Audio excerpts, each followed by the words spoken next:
দেখভাল করার একটি অভিভাবক নাই, অভিভাবক শূন্য ফরিদপুর।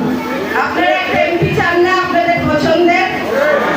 আপনারা নির্বাচিত করবেন, হ্যাঁ আপনারা ভোট দিবেন, সেটা কোন মার্কার হবে? ধানের শীষ।